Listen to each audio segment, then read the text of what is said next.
The chandelier's crystals caught the low light like tiny stars, casting fractured reflections across the polished marble floor. I held the stem of my wine glass, the weight of it oddly grounding, yet my pulse raced faster than it should have. Tonight was supposed to be just another networking dinner at my father's estate, a place I'd learned to navigate with a practiced smile. But when Dad appeared, carrying a bottle and a slow, deliberate smile, my stomach clenched. He poured the deep red liquid into a glass and handed it to me. "For my millionaire daughter," he said, his voice smooth but with that faint undertone I'd always recognized, the one that could slice through confidence like a knife. My fingers brushed the glass. For a moment, I considered the possibility he didn't mean harm. Then I remembered every glance he'd ever given me like I was a fragile vase, easily broken. I kept my composure, letting the silk of my blouse glide against my arms as I raised the glass. The faint scent of oak and berries teased my senses, but my mind spun backward, unraveling old memories I'd buried deep. Was this a test? A trap? Or just my father's strange way of proving something to himself? The sound of my phone buzzing on the table drew my attention. A message from my business partner flashed. "Big investor wants to speak tomorrow. Make sure you're ready." I felt the familiar swell of pride and fear. I had built this empire from nothing, kept it hidden from the very people who should have celebrated it. And yet, here I was, forced to sip wine in the hands of a man who had never truly seen me. I inhaled, feeling the cool evening air drift through the French windows, and whispered to myself, "Not tonight, Dad. Not tonight." I remember that summer like it was yesterday. I was barely 20, fresh out of college, and convinced the world was mine, or at least, that I could carve a place in it without anyone's permission. Dad, of course, disagreed. "Samantha, you're dreaming too big," he said one evening, leaning against the kitchen counter with that familiar smirk. His new wife, my stepmom, hovered nearby, nodding as if she were the only voice of reason. I felt a flush of anger I couldn't suppress. "You think I can't make it on my own?" I asked, my voice trembling more than I expected. "You're reckless," Dad said. "And your mother, she would have wanted you to be practical." I laughed, though it was hollow. Practicality had never been my mother's language. Ambition had been hers, in ways I was only beginning to understand. But in that moment, surrounded by mismatched furniture that still carried their love, I felt smaller than I'd ever felt. My hands shook as I gripped the edge of the counter, wishing I could disappear. Grandma June, ever the quiet force in my life, had given me a small journal before she passed. "Fill this with your plans," she'd said. "One day, the world will have to take you seriously, Samantha. And they will." That notebook, leather-bound and worn at the corners, became my secret weapon. Every late night, every failure, every small triumph I scribbled there, I felt her voice whispering, steady and relentless.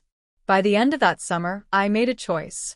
I packed a single suitcase, kissed my old life goodbye, and left for a city that didn't know my name. I didn't say a word to Dad or stepmom. I didn't need their permission. The sting of their doubt, their subtle dismissals, became fuel. I wasn't just walking away. I was walking toward myself, toward the life I would claim with my own hands. I carried that notebook in my bag like a talisman, a reminder that my worth wasn't determined by anyone else, not even my father. And somewhere deep down, I vowed, one day they would see me, but on my terms. New York City smelled like ambition, coffee, and exhaust fumes, and I thrived in that chaos. I rented a tiny apartment that barely fit my thrifted furniture, and every night, I pored over the leather-bound notebook Grandma June had given me. Each page was a blueprint of a life I intended to build, carefully, deliberately, secretly. I didn't want anyone to see me struggle. Not Dad. Not stepmom. Not anyone who might later claim they had warned me. My first job was a disaster by conventional measures. I was an assistant at a small marketing firm, making barely enough to cover rent, surviving on instant noodles and borrowed optimism. But I learned everything I could: the way clients spoke, the subtle power of patience, the art of listening more than talking. One evening, after yet another grueling day, I met Victoria Lane, a senior executive known for spotting raw talent in women. She looked me over, my worn blazer, chipped nail polish, the determined glint in my eyes, and she said, "You'll either burn out or rise above. Choose wisely." I chose to rise. Days turned into nights, nights into early mornings, as I taught myself finance, negotiated contracts, and pitched ideas I wasn't sure anyone would ever accept. Every no stung. Every small win felt monumental. My first big client, a boutique tech firm, paid me enough to consider upgrading my apartment, though I didn't. I wanted the rise to be unseen, unclaimed, until I could walk into a room on my terms. I launched my own consulting firm a year later. The city barely noticed a young woman with no family backing suddenly commanding multimillion-dollar deals, but I did. I worked tirelessly, learning the language of investors, branding, and growth. I hired a small, loyal team, all people who believed in merit over lineage.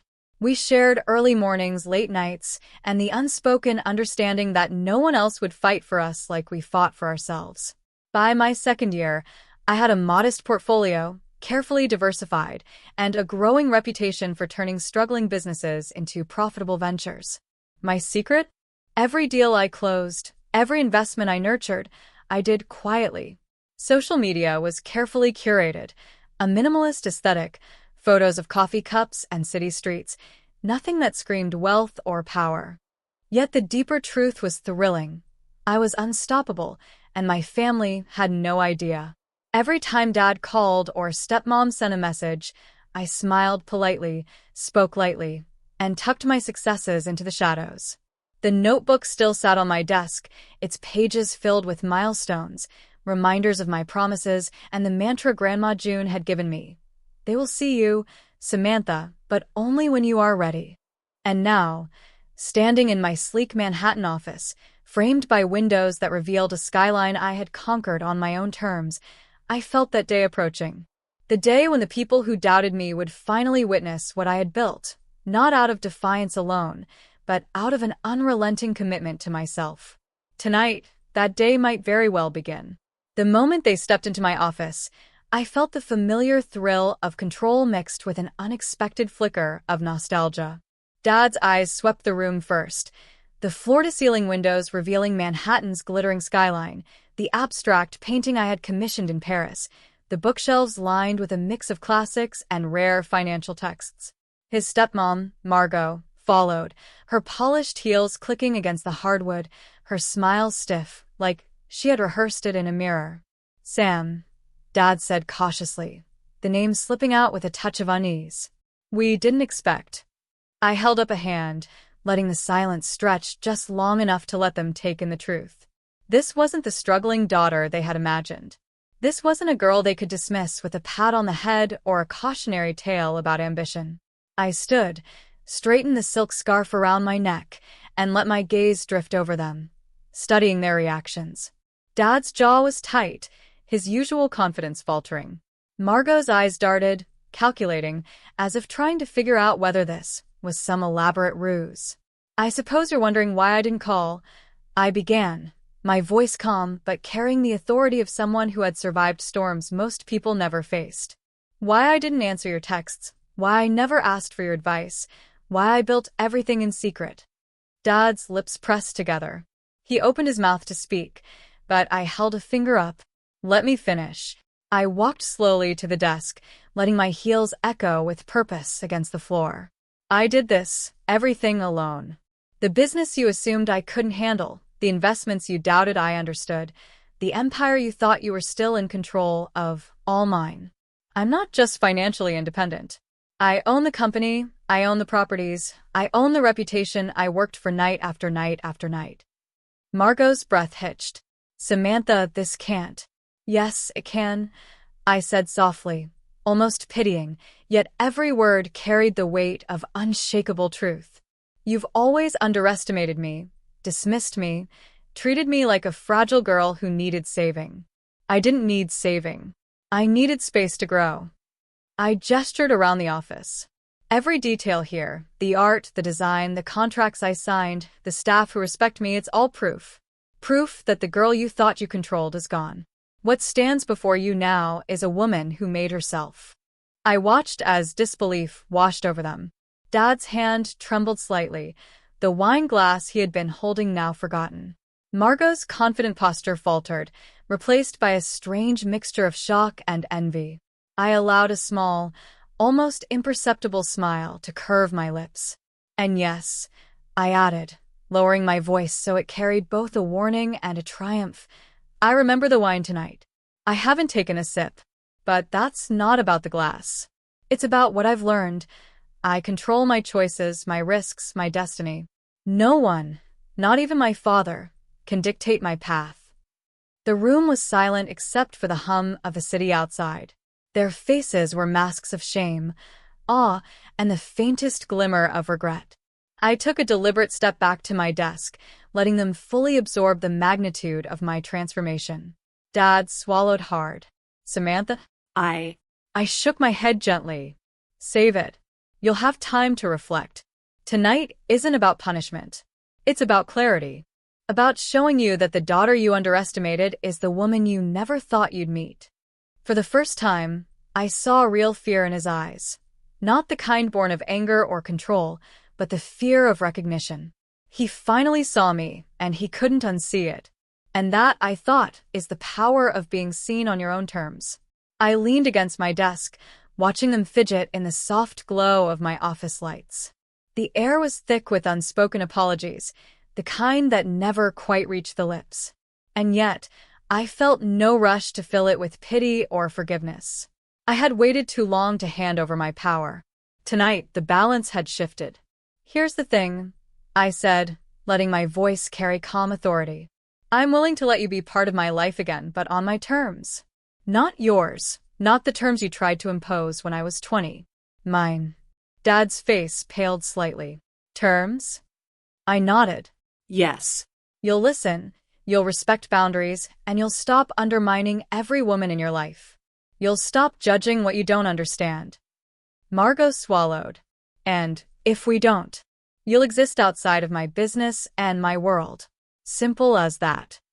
I allowed my gaze to soften slightly, just enough to show that my rules weren't cruelty. They were survival. I've worked too hard to be sidelined by old patterns. But there's a chance for growth. For honesty. For change. I handed Dad a piece of paper. I've listed the conditions for being part of my life and my company. Not just financial. Emotional. Personal. You'll follow them if you want to remain in this world I built. His hand shook as he took it. I could see the mix of pride, shame, and fear churning in his eyes. It was satisfying in a quiet way, not because I wanted revenge, but because the scales had finally balanced. Margot looked down at her shoes, her face tight with the realization that my rules applied to her. 2. No more silent manipulation. No more assuming control. They both had to earn the right to respect me and to be respected themselves. You see, I continued, voice steady and unwavering, power isn't about wealth alone. It's about integrity, about knowing who you are and what you stand for. I didn't wait for you to teach me. I learned on my own. And now you have a choice, adapt or step aside. The room was quiet except for the soft hum of the city outside. I watched as Dad carefully read the conditions, his lips pressing together, processing. Margot's eyes flicked up, meeting mine for the first time without pretense. A flicker of understanding passed between us. You'll also need to let go of old grudges, stop trying to rewrite history, and start appreciating the people around you. I said, my tone firm but not cold. It's not just about me. It's about creating a future worth being part of. I stepped back, letting the weight of my words settle. This was more than business. This was about rewriting the rules of engagement in my life, defining my relationships on my own terms. Compassion mixed with firmness. That's how I led now. And if they truly wanted to be part of my world, they would rise to meet the conditions, not argue against them. For the first time, I felt the tension shift from control to potential, Potential for growth, potential for reconciliation, potential for everyone in the room to learn that power, when wielded with clarity, could be both firm and nurturing. And that, I thought, is the difference between those who lead and those who simply inherit. Weeks passed, and the change was subtle at first. Dad called less to criticize and more to ask questions, genuinely curious about my work, my decisions, my life. Margot, surprisingly, began attending a charity program I had quietly supported, something that aligned with the values I had insisted she embrace. They were learning slowly that the rules I had set weren't punishment, they were pathways to growth. I walked through my office one morning, sunlight spilling across the polished floors, and my eyes fell on the leather-bound notebook Grandma June had given me. I opened it to a page I had almost forgotten. "They will see you, Samantha, but only when you are ready." The ink had faded slightly, but the message was as powerful as the day I first read it. I ran my fingers over the words, feeling the full weight of my journey. The nights I doubted myself, the sacrifices I made, the victories that no one but me knew about. And yet, in that reflection, I realized it wasn't about proving myself to Dad or anyone else. It was about proving to me that I could survive, thrive, and lead with strength and grace.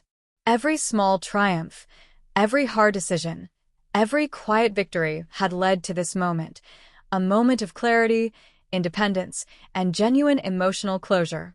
I thought of the glass of wine Dad had handed me that night.